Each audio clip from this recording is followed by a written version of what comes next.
Today, the federal government announced its response to the Disability Royal Commission final report that was released last year in September.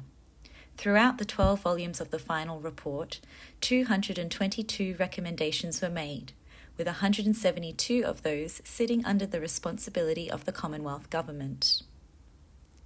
There were several recommendations specifically impacting the deaf community. Before I share what the government's response was, let me explain how they structured their response. They provided only one of the following 4 responses to each of the recommendations: accept in principle,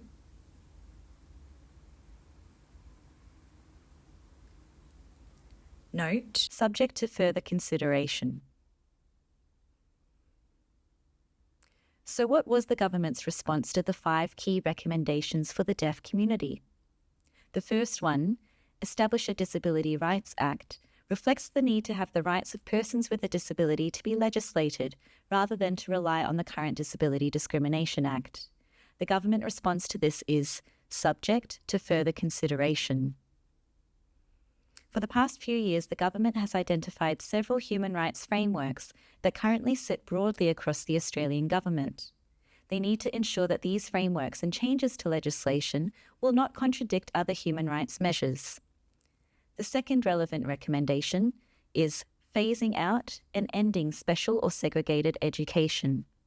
This may include deaf-specific schools.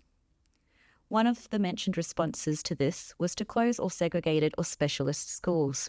It is important to remember that there was a split vote amongst the commissioners, with half voting in favour of the recommendation and half who were against it. The government's response to the recommendation is note. The third was for recommendations relating to improving inclusive education to increase access in mainstream schooling. The government's response to this is accept in principle. The fourth relevant recommendation, Accessible Information and Communications Plan, would mean more Auslan accessible information on government websites and when the broader community receives government information. The response to this is accept in principle. The last recommendation, to increase the number of Auslan interpreters, has been responded to with accept in principle. The federal government has officially released their response today, and the individual states and territories will continue to communicate their respective responses as well. We at Deaf Connect will continue to monitor these communications as they come to light, so we can unpack them and understand what opportunities there are for the future of our deaf community. If you'd like to know more information about this, visit the Department of Social Services website. There you'll find Auslan accessible information.